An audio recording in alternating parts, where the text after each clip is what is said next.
السلام علیکم ورحمۃ اللہ وبرکاتہ۔ اسلامک اسٹوری چینل میں خوش آمدید کہتے ہیں۔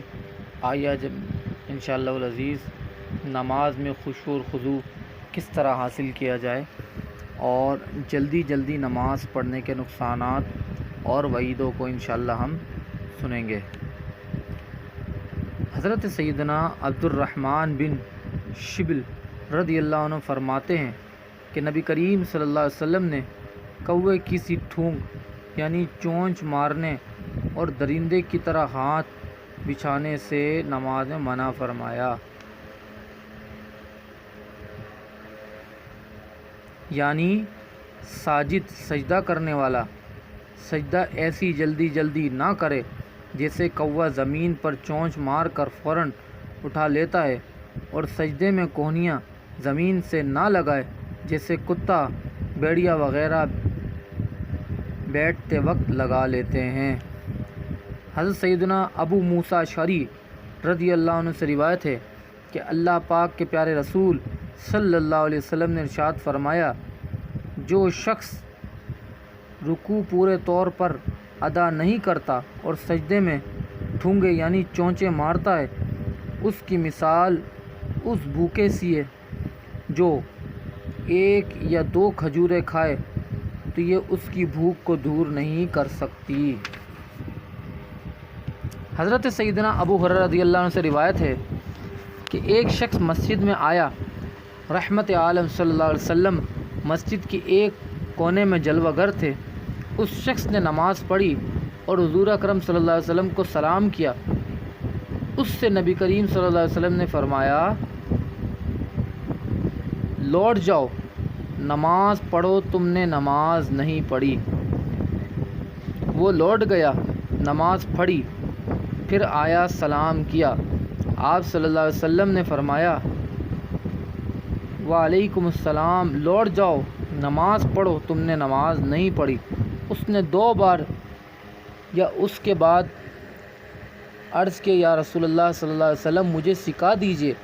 آپ صلی اللہ علیہ وسلم نے فرمایا، جب تم نماز کی طرف اٹھو تو وضو پورا کرو، پھر کعبے کو منہ پھیرو، پھر تکبیر کہو، پھر جس قدر قرآن آسان ہو پڑھ لو، پھر رکوع کرو حتیٰ کہ رکوع میں مطمئن ہو جاؤ، پھر اٹھو حتیٰ کہ سیدھے کھڑے ہو جاؤ، پھر سجدہ کرو حتیٰ کہ سجدے میں مطمئن ہو جاؤ، پھر اٹھو حتیٰ کہ اطمینان سے بیٹھ جاؤ، پھر سجدہ کرو حتیٰ کہ سجدے میں مطمئن ہو جاؤ، پھر اٹھو حتیٰ کہ اطمینان سے بیٹھ جاؤ، پھر اپنی ساری نماز میں یہی کرو۔ تابعی بزرگ امیر المومنین حضرت سیدنا عمر بن عبدالعزیز رحمۃ اللہ علیہ سنتوں پر عمل کرنے کی بھرپور کوشش کیا کرتے تھے۔ جب آپ حاکم مدینہ تھے، ان دنوں نبی کریم صلی اللہ علیہ وسلم کے خادم خاص حضرت سیدنا انس بن مالک عراق سے مدینہ تشریف آئے تو حضرت سیدنا عمر بن عبدالعزیز کے پیچھے نماز پڑھی۔ انہیں حضرت سیدنا عمر بن عبدالعزیز رحمۃ اللہ علیہ کی نماز بہت پسند آئی، چنانچہ نماز پڑھنے کے بعد فرمایا، ما رأیت احدا اشبہ بصلاۃ النبی من ھذا الغلام، یعنی میں نے اس نوجوان سے بڑھ کر رسول اللہ صلی اللہ علیہ وسلم سے ملتی جلتی نماز پڑھنے والا کوئی نہیں دیکھا۔ اللہ رب العزت کی ان پر رحمت ہو اور ان کے صدقے ہماری بے حساب مغفرت ہو، آمین۔ حضرت مولانا محمد حسین چشتی نظامی رحمۃ اللہ علیہ فرماتے ہیں کہ اعلیٰ حضرت امام اہل سنت امام احمد رضا خان بریلوی رحمۃ اللہ علیہ جس قدر احتیاط سے نماز پڑھتے تھے، آج کل یہ بات نظر نہیں آتی۔ ہمیشہ میری 2 رکعت ان کی 1 رکعت میں ہوتی تھی، اور دوسرے لوگ میری 4 رکعت میں کم سے کم 6 رکعت بلکہ 8 رکعت پڑھ لیا کرتے تھے۔ اللہ رب العزت کی ان پر رحمت ہو اور ان کے صدقے ہماری بے حساب مغفرت ہو۔ اسی طرح نماز میں خشوع پانے کے لیے تلاوت ٹھہر ٹھہر کر کی جائے، اور جہاں شرعی رخصت ہو وہاں مثلاً رات تنہائی میں تہجد وغیرہ کے اندر نہایت ہی خوش الہانی سے قرآن کریم پڑھا جائے۔ تابعی بزرگ حضرت سیدنا یعلا بن مملک رحمۃ اللہ علیہ نے ام المومنین حضرت سیدنا ام سلمہ رضی اللہ عنہا سے تاجدار مدینہ صلی اللہ علیہ وسلم کی قرأت کے بارے میں پوچھا تو آپ رضی اللہ عنہا نے سرکار مدینہ صلی اللہ علیہ وسلم کی ایسی قرأت بیان کی کہ جس کا ایک ایک حرف واضح تھا۔ حضرت مفتی احمد یار خان نعیمی رحمۃ اللہ علیہ مرآت المناجیح میں فرماتے ہیں، یعنی آپ صلی اللہ علیہ وسلم کی قرأت نہایت آہستہ سے اور صاف تھی، جس سے ہر کلمہ جدا گانا سمجھ میں آتا تھا اور ہر کلمے کے حروف ح، عین، ذا، ذال، ضا، ضاد واضح طور پر سمجھ لیے جاتے تھے۔ ایک کلمہ دوسرے کلمے سے مخلوط یعنی گڈ مڈ نہ ہوتا تھا۔ تلاوت قرآن کریم کا یہی طریقہ چاہیے، زیادہ پڑھنے کی کوشش نہ کرو، اگرچہ توڑا پڑھو مگر درست پڑھنے کی کوشش کرو۔ حضرت سیدنا طاؤس رحمۃ اللہ علیہ بیان کرتے ہیں کہ نبی کریم صلی اللہ علیہ وسلم کی خدمت میں عرض کیا گیا، کون شخص قرآن کریم میں خوش آواز اور اچھی قرأت والا ہے؟ فرمایا، وہ کہ جب تم اسے قرآن پڑھتے سنو تو محسوس کرو کہ وہ اللہ پاک سے ڈر رہا ہے۔ مفتی احمد یار خان نعیمی رحمۃ اللہ علیہ اس حدیث پاک کے تحت فرماتے ہیں، یہ حدیث ان تمام احادیث کی شرح ہے جس میں اچھی آواز، اچھی تلاوت کا حکم دیا گیا، یعنی درد دل والی ادا اور خوف خدا والی قرأت اچھی ہے۔ نفس آواز یعنی پڑھنے والے کی اصل آواز باریک ہو یا موٹی، بعض بزرگوں کو دیکھا گیا ہے کہ ان کی آواز موٹی تھی مگر ان کی تلاوت سے خود ان کے اور سننے والوں کے رونگٹے کھڑے ہو جاتے تھے، دل کانپ جاتے تھے۔ اللہ پاک ایسی تلاوت ہمیں بھی نصیب فرمائے۔ یاد رکھیے، تلاوت قرآن کریم کرنا یقیناً بہت بڑی سعادت کی بات ہے۔ قرآن کریم کا ایک حرف پڑھنے پر 10 نیکیوں کا ثواب ملتا ہے۔ چنانچہ فرمان مصطفیٰ صلی اللہ علیہ وسلم ہے، جو شخص کتاب اللہ کا ایک حرف پڑھے گا اس کو ایک نیکی ملے گی جو 10 کے برابر ہوگی۔ میں یہ نہیں کہتا کہ الف لام میم ایک حرف ہے، بلکہ الف ایک حرف، لام ایک حرف اور میم ایک حرف ہے۔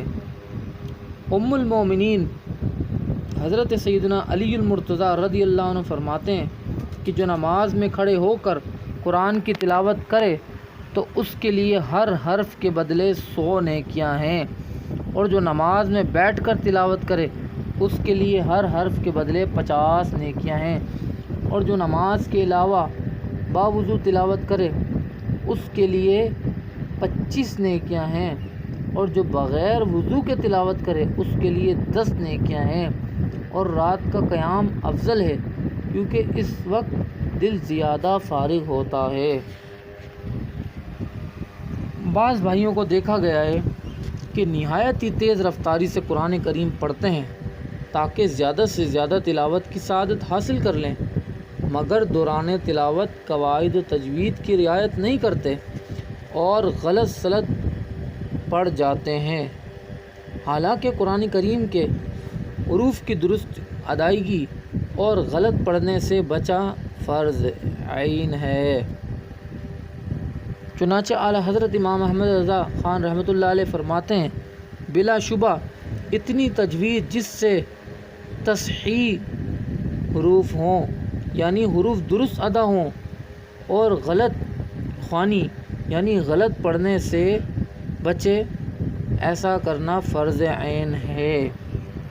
اللہ رب العزت قرآن کریم میں ارشاد فرماتا ہے، پارہ نمبر 29 سورۃ المزمل، وَرَتِّلِ الْقُرْآنَ تَرْتِیلًا، ترجمہ، اور قرآن خوب ٹھہر ٹھہر کر پڑھو۔ اعلیٰ حضرت امام اہل سنت ترتیل کی وضاحت کرتے ہوئے نقل کرتے ہیں کہ قرآن مجید اس طرح آہستہ ٹھہر ٹھہر کر پڑھو کہ سننے والا اس کی آیات و الفاظ گن سکے۔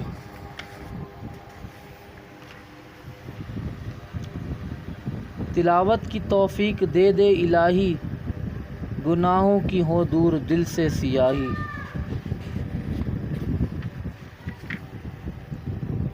حضرت سیدنا ابن شوذب رحمۃ اللہ علیہ بیان کرتے ہیں کہ میں نے حضرت سیدنا یونس بن عبید رحمۃ اللہ علیہ کو فرماتے سنا، دو خصلتیں ایسی ہیں کہ اگر بندے میں وہ درست ہو جائیں تو اس کی باقی تمام معاملات درست ہو جائیں۔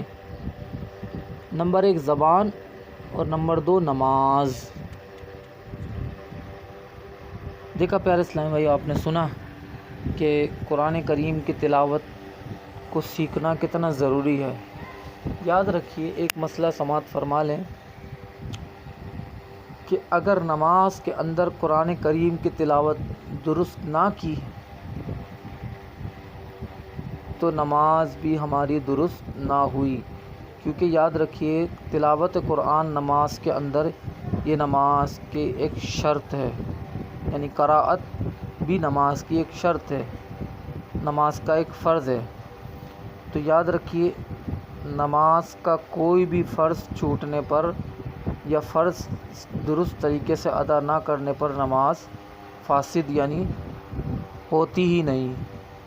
تو ہمیں چاہیے کہ ہم قرآن کریم کو پڑھنا سیکھیں، ہو سکے تو کسی حافظ صاحب کو، ہو سکے تو کسی قاری صاحب کو، اگر آپ نے کسی دور میں پڑھا تھا ان کو سنا دیجئے، ان کو چیک کرا دیجئے۔ اگر آپ صحیح پڑھتے ہیں تو وہ ایکسیپٹ کر دیں گے، وہ اوکے کر دیں گے۔ اگر آپ کی غلطیاں ہوں تو اس کو سیکھ لیجئے۔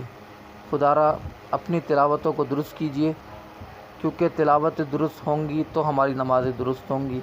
اگر ہماری قرآن کریم کی تلاوت درست نہ ہوئی تو یاد رکھیے ہم ثواب کے انبار سے بھی محروم رہیں گے، اور نماز کا جو اصل حق ہے ہم اس کو بھی نہیں پہنچ سکیں گے۔